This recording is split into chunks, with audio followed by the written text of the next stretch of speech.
Tout d'abord, je voudrais vous remercier de nous avoir invités et de nous permettre de participer à ce symposium qui pour nous est très important. Alors, je voulais juste aussi signaler que, bon, c'est Nadjet et moi qui allons vous présenter, mais on était 7 patients à avoir travaillé sur l'élaboration du diaporama et de ce qu'il fallait qu'on dise et ne dise pas. Alors, le pôle patient. Alors, en fait, en 2019, un congrès qui a eu lieu ici, sur le domaine Rockefeller, sur l'engagement des patients dans la formation médicale, on s'est rendu compte, on est intervenu à plusieurs patients et on s'est rendu compte que finalement, on faisait des interventions, mais on ne se connaissait pas entre nous. Donc avec les médecins et les patients qui sont intervenus lors de ce congrès, on a décidé de se revoir. Et puis on s'est dit, pourquoi on ne formerait pas un pôle patient et où on pourrait se rencontrer des étudiants et rencontrer des enseignants. Donc ça, c'est en 2019. Et depuis 2022, ça y est, le pôle patient est un pôle du département service des études interdisciplinaires en santé de l'université Claude Bernard et qui est rattaché à la faculté de médecine Lyon-Est. Et pour nous, c'est quelque chose de très important parce que c'est vraiment une reconnaissance. Donc nous sommes une trentaine de patients enseignants de différentes pathologies. On accompagne les nouveaux patients. On intervient dans les enseignements en binôme avec des enseignants. On participe à la co-construction des enseignements, et ça, c'était aussi une demande très forte du pôle. Et on organise des plannings, des interventions des patients enseignants. Quand un enseignant veut faire intervenir des patients, il nous envoie un message, il nous dit, bon ben voilà, pour telle date, il me faudrait tant de patients. Et à nous, entre nous, on s'organise pour pouvoir faire face à la demande. Les interventions, on intervient dans différentes composantes de l'université. Donc la médecine en médecine Lyon-Est, la médecine hémaïotique Lyon-Sud, à la faculté de pharmacie, à l'Institut des sciences et techniques de réadaptation, surtout en kiné pour l'instant, mais on sait qu'il y a d'autres enseignements qui vont venir, et à l'IFSI Clémenceau SGL au niveau des infirmières. Et maintenant, on intervient au niveau de 400 heures, je ne sais pas si vous vous rendez compte, mais ça fait quand même, ça fait beaucoup d'heures qui sont réalisées. Alors, vous avez ici le détail des enseignements où on intervient. Donc, je pense que même il y en a certains d'entre vous qui ont dû déjà y participer ou qui vont y participer. Et là, on est sur 400 heures, c'est de l'année dernière, parce que cette année, je pense qu'on en aura beaucoup plus, parce qu'on est de plus en plus sollicité, et ça, c'est pour nous, ça pose aucun problème, au contraire, du fait de pouvoir apporter notre expérience de patient. Vas-y, à toi. Allez, c'est à moi. Vous m'entendez? Bon, comme vous le savez, maintenant, le numérique est en forte croissance dans le secteur de la santé. On peut parler aujourd'hui de révolution numérique au service du patient, notamment sur 4 points: l'information patient, la téléconsultation, le suivi et l'accompagnement des patients atteints donc d'une maladie chronique et l'aide au diagnostic. Alors, l'information patient, c'est une meilleure coordination des... Alors ça, c'est le côté patient, c'est vraiment, on se situe au niveau du patient. C'est une meilleure coordination des soins entre les professionnels de santé de l'établissement. Le patient n'a pas à répéter son parcours de soins à chaque consultation. Moi, si je prends mon exemple où je suis soigné sur l'hôpital Lyon-Sud, que ça soit avec l'oncologue, que ce soit avec le cardiologue, que ce soit avec le rhumatologue, il tape mon nom, il a tout mon dossier. C'est un peu ce que nous expliquait tout à l'heure la personne qui est intervenue au début. Mais pour l'instant, dans la mesure où je n'ai pas créé mon espace santé, toutes les informations, elles ne sont que sur les hospices civils de Lyon. Si je vais à Léon Bérard, par exemple, ou dans d'autres établissements, ou si je vais ailleurs qu'à Lyon, il faudra que je parte avec mon dossier sous le bras, c'est ce que je faisais jusqu'à présent. Pendant les vacances, j'emmenais tout mon dossier en me disant au cas où, au moins j'aurai tous les éléments. Alors qu'avec mon espace santé, et là je l'ai appris ce matin et ça c'est génial, il y aura vraiment tous les renseignements. Le patient, donc, comme ça on n'a pas à répéter systématiquement notre parcours de soins à chaque consultation, parce qu'on pourrait en oublier et ne pas toujours donner les bonnes informations. On pense que c'est une meilleure prise en charge médicale des patients et la simplification de la transmission d'informations médicales, paramédicales entre les soignants à l'hôpital et en ville. Même si personnellement, et je crois qu'on est plusieurs au niveau du pôle patient, je pense qu'il y a des améliorations à apporter à ce niveau-là. À toi. Très bien. Bon, vous l'avez encore bien compris, hein, le numérique améliore donc l'information patient. Mais attention, cependant, à plusieurs points, notamment à l'inégalité et aux difficultés d'accès aux technologies numériques. Cela concerne par exemple les populations en vulnérabilité économique, d'accord, les populations vivant sur un territoire mal desservi par les services de communication, les populations aînés qui ont peut-être encore du mal, et puis les populations présentant un faible niveau de littératie en santé et en numérique. Attention également à la dégradation de la relation entre les soignants et les patients. Il faut veiller à ce que cette relation ne soit pas déshumanisée. Ça, c'est important, d'accord ? Donc, on avait vu l'information patient, une meilleure coordination des soins. Le patient n'a pas à répéter son parcours de soins à chaque consultation. On pense que c'est une meilleure prise en charge médicale des patients et une simplification de la transmission d'informations médicales, paramédicales entre les soignants à l'hôpital et en ville. Et comme on le disait tout à l'heure, il y a peut-être des progrès à faire à ce niveau-là.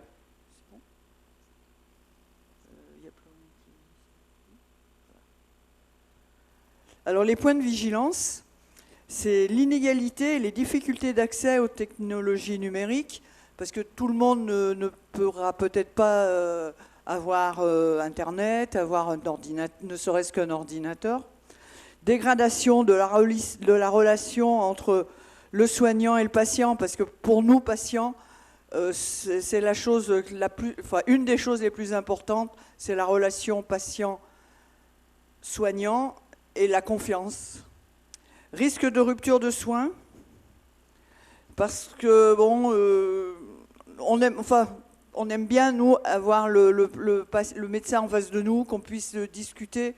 Et là, on a peur que si tout se fait en numérique, qu'il y ait une rupture de soins. Moins d'écoute du patient, alors que quand on est au cabinet médical avec son médecin, on peut discuter, on peut prendre des décisions, prise de décision partagée et tout ça, ce qui est quand même important. Avec le numérique, on a un petit peu des doutes. Et le risque de piratage des données, comme ça a été expliqué ce matin, et ça c'est quand même quelque chose de très très important.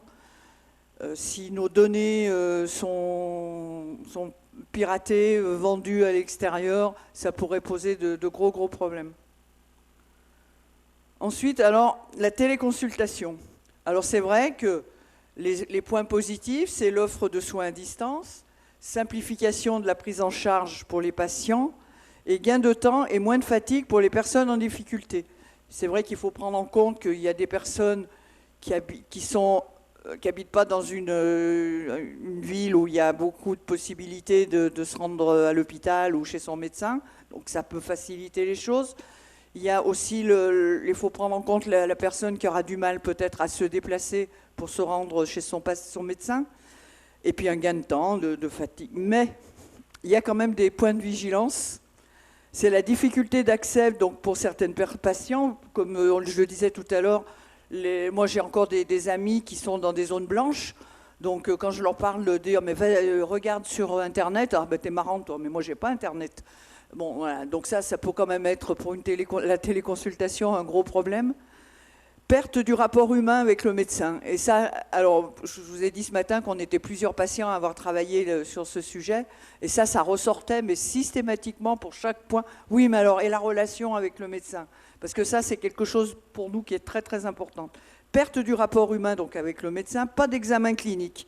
Et ça, en téléconsultation, c'est pas évident. Donc, perte d'information primordiale au diagnostic, risque de perte d'information cognitive, communication non verbale, motifs non dits de consultation.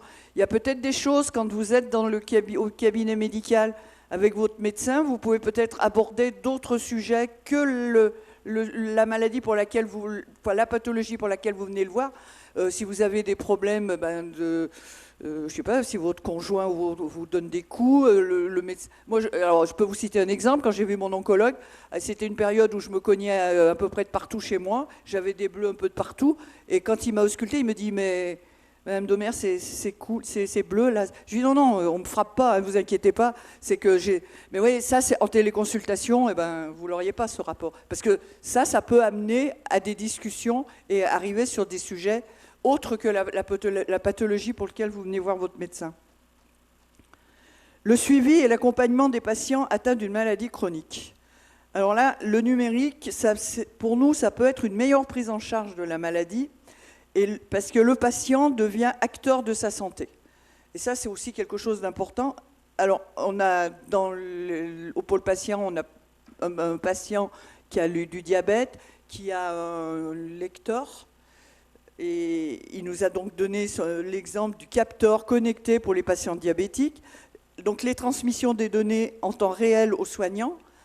Quand il va voir son médecin, au bout de 3 mois, 6 mois, en fonction de comment la visite a été programmée, il arrive chez le médecin. Le médecin, il a toutes les données que le capteur a pu envoyer. Donc ça, déjà, c'est un gain de temps et c'est important. Mais si le demain, il a un problème, il peut aussi appeler son médecin et le médecin verra également tout de suite les problèmes qu'il peut avoir. Donc, c'est quand même un gain de temps pour mettre tout de suite en place un traitement. Les points de vigilance, par contre, il faut quand même un besoin d'accompagnement du patient pour la mise en place et le suivi. Parce que ce n'est pas tout le monde qui va pouvoir et savoir surtout se servir de cet appareil, savoir à quel moment il va falloir s'inquiéter, pas s'inquiéter. Pour un diabétique, à quel moment il va falloir se faire sa piqûre et tout. Donc il faut quand même qu'il y ait une bonne formation au niveau des patients. L'aide au diagnostic, alors c'est des performances améliorées, on le pense, on pense. Des rapidités dans la transmission et le rendu des résultats, même si des fois c'est très long. Les points de vigilance, ça ne doit pas remplacer l'examen clinique. Et ça, vraiment, c'est quelque chose qui est très important, ne serait-ce que pour le rapport, comme on disait, le rapport humain, médecin et patient. Le diagnostic final relève de l'humain. Il faut que le résultat final relève de l'humain. Les résultats ne doivent pas être transmis par courriel ou SMS. Mais bon, avec ce que nous a dit la personne ce matin, avec mon espace santé, moi personnellement, je vous avoue que je ne le connaissais pas, je connaissais que MyHCL. Donc là, je pense que déjà, c'est une amélioration. Et risque d'allongement des délais d'obtention du compte-rendu des résultats, parce que peut-être que le médecin, il n'aura pas tout de suite le temps de faire tout de suite le compte-rendu, ou la secrétaire n'aura pas le temps de le taper tout de suite, et qu'il ne sera pas mis directement dans le programme. La conclusion. Le numérique doit rester un outil au service des professionnels de santé et du patient. Et hier, j'ai écouté une émission qui est passée sur France Inter, je crois, où il y avait des médecins qui étaient interrogés sur le numérique en santé. Et là, ils se posaient certaines questions, et moi, du coup, ça m'a fait réfléchir. Je n'ai pas eu le temps de le mettre, du coup, sur la diapo. C'est est-ce qu'on n'irait peut-être pas vers moins de médecins, mais peut-être plus de personnes qui vont programmer tout ce numérique et puis tout, ce qui serait très très très grave. Même s'il faut quand même des médecins pour pouvoir donner les éléments à la machine, mais il faut quand même que le médecin il soit toujours là. On ne peut pas remplacer systématiquement les visites. Donc c'est une question que je me suis posée et je trouverais que ce serait très grave s'il n'y avait plus que des machines. Le patient doit être bien informé et bien accompagné. Parce que vous pouvez avoir des problèmes avec des personnes qui ont du mal avec l'écrit, du mal à la lecture. Il y a les malvoyants, il ne faut pas non plus les oublier. Donc si tout est sur écran, ça peut poser certains problèmes. Donc il faut vraiment bien les accompagner. Et le numérique ne doit pas remplacer le côté humain. Alors ça, c'est vraiment primordial dans la relation personnel, soignant, patient. Et c'est un petit peu, nous, le numérique en santé, oui, ça peut aider, il faut que ça aide, mais il y a des limites. Il y a des limites, et surtout, ces limites, c'est la relation personnelle, soignant, patient qu'il ne faut pas couper. Parce que ça, pour nous, c'est très important. Merci pour votre attention.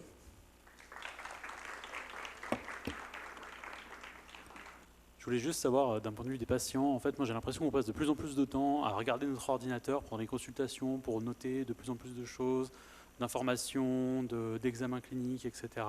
Et j'ai l'impression je ne sais pas comment c'est vécu du point de vue du patient sur la relation médecin-patient. Ouais, voilà, c'est bien ce qui me semble. C'est assez mal vécu. Et alors, au pôle patient, on intervient dans l'approche santé-patient. Je ne sais pas s'il y en a qui ont été dans ce TED. C'est ce qu'on dit déjà. Ne regardez pas votre portable ou votre ordinateur quand le patient est en face de vous et qui vous explique les problèmes qu'il a, les problèmes rencontrés et puis tout ça. Parce que ça, le non-verbal, c'est quelque chose de très important aussi. Le verbal et le non-verbal, c'est très important. Donc, ouais, essayez d'éviter. Mais bon, c'est vrai que maintenant, si tous les dossiers sont transcrits sur vos ordinateurs, il faut bien que vous en preniez connaissance aussi. Bonjour, merci beaucoup pour votre intervention. En fait, moi, ma question, c'est des retours que j'ai eu aussi d'autres patients, y compris ma famille. Moi, je suis la seule médecin dans ma famille. Et en fait, il y a eu dans ma famille qui disaient « Mais parfois, je vois que le médecin, il cherche sur des sites pour comprendre ce que j'ai.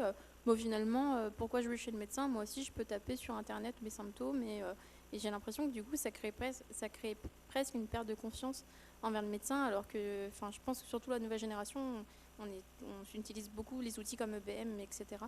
Et du coup, je voulais savoir, vous, quel était votre ressenti par rapport à nous qui pouvons chercher, du coup, pendant la consultation, des informations pour nous aider au diagnostic?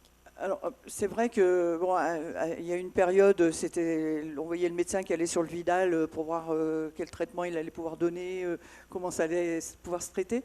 Mais moi, personnellement, à la limite, je préfère que le médecin s'informe, regarde, plutôt que de me dire n'importe quoi. Mais ce qu'il ne faut pas non plus hésiter, parce que vous ne pouvez pas tout connaître, tout savoir, c'est de dire au patient, bon écoutez, votre pathologie c'est quand même très lourd et tout, je vais vous envoyer chez un confrère qui sera plus spécialisé, et ça nous on le vivra très bien. Parce qu'on se dit au moins, il ne passe pas comme ça en se disant, bon ben je vais lui dire ça, puis ça ira quoi. Finalement ça nous conforte nous, mais ce qu'il ne faut pas couper c'est ce climat de confiance, donc ne pas hésiter. Si vous ne le savez pas, et ça peut arriver, vous ne pouvez pas tout savoir, c'est d'envoyer le patient chez un de vos confrères ou alors dire, bon écoutez, je me renseigne, on reprend un rendez-vous et on en reparle.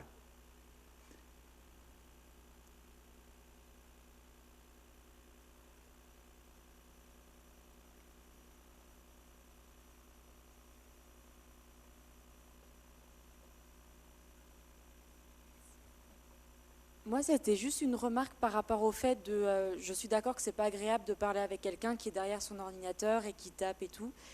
Mais en fait, en tant que médecin, tout le monde est sur notre dos, c'est-à-dire que si jamais on n'a pas noté tous les symptômes du patient, qu'on n'a pas noté les dates, les machins, et ben après, on risque de se prendre un procès parce que on n'a pas... en fait, j'ai l'impression qu'on est obligé de se couvrir de partout, que ce soit avec nos mots de passe, que ce soit avec nos consultations, que ce soit... Voilà, c'était juste pour dire que si jamais on est derrière notre ordinateur, c'est pas parce que... Il y a plusieurs consultations aussi. Si vous faites ça, par exemple, au moment de l'annonce d'une maladie, là, vous pouvez peut-être éviter de regarder votre ordinateur. Si c'est pour prendre un compte-rendu ou lire un compte-rendu qu'un spécialiste vous a adressé, c'est pas gênant. Mais c'est surtout, moi je pense que c'est surtout au moment de l'annonce. Si le médecin fait autre chose que de vous écouter et de vous expliquer la pathologie à laquelle vous allez être confronté, peut-être même pour beaucoup pendant toute votre vie, au moins que le médecin soit face à vous et prenne conscience que vous avez besoin de conseils, que vous avez besoin d'être soutenu, parce que quand on vous annonce une maladie chronique ou c'est pas toujours facile pour le patient. Donc, mais par contre, si c'est une consultation, vous y allez pour une grippe, par exemple, si le médecin tape quelque chose vous tape même ne serait-ce que l'ordonnance, c'est pas trop gênant. Ça dépend des circonstances, quoi. Et puis, vous connaissez votre patient, vous savez comment il peut réagir. Oui, après, c'est juste que je trouve qu'on pâtit beaucoup de... Enfin, je pense qu'avant, il y avait une notion un peu paternaliste de la médecine où les médecins de 60, enfin, je sais pas, de 40 ans, peut-être qu'ils étaient beaucoup comme ça avec leurs patients. Mais j'ai l'impression que moi, ça fait 2 ans qu'on m'explique pendant mes cours qu'il faut que je sois empathique, que je considère le patient, que je dois l'examiner, que je dois le regarder dans les yeux, que je dois être poli avec lui, que je dois montrer... Enfin, de temps en temps, j'ai l'impression que vous nous prenez vraiment pour des gens qui n'ont pas, mais pas vous personnellement, mais qui n'ont pas d'intelligence sociale et qui ne savent pas être adaptés avec des humains. Alors que c'est aussi pour ça qu'on a fait médecine, en fait, c'est qu'on veut du contact humain, c'est qu'on ne veut pas annoncer une maladie comme ça et tout. Et je trouve ça un peu dur de temps en temps quand ça fait 2 ans qu'à chaque cours, on nous dit « faites attention, faites ça », parce qu'on se dit « bon, bah, mais quelle image on renvoie si jamais on pense vraiment qu'on est ce genre de médecin, en fait ». En fait, quand vous recevez un patient dans votre cabinet, c'est pas une maladie que vous avez en face de vous, c'est un être humain. Donc il faut le prendre dans sa totalité. Il faut voir comment il va réagir, lui laisser peut-être le temps de comprendre ce que vous lui avez dit, de reformuler. Vous voyez, c'est des choses qui sont... Alors peut-être qu'on vous les rabâche en cours, mais c'est quand même important. Là, ça ne vous concerne pas vous, mais juste pour la remarque, c'est qu'en fait, on nous demande de faire ça en 10 minutes actuellement, ce qui n'est pas possible en fait. Ouais. Non, mais ça, c'est clair. C'est juste ça. Mais là, c'est pas concernant les patients, c'est juste concernant la Sécu. On ne peut pas être tout ce que ma collègue a dit en 10 minutes. Ça, c'est pas possible. Ah bah ça c'est clair. Ça, c'est clair. Et c'est pour ça qu'on ne vous en veut pas. Hein. Et aux urgences, c'est encore pire. Il y a des questions, notamment de l'autre côté de l'amphi. Alors de ce côté-là. Ok, merci beaucoup, Jocelyne. Bah, merci.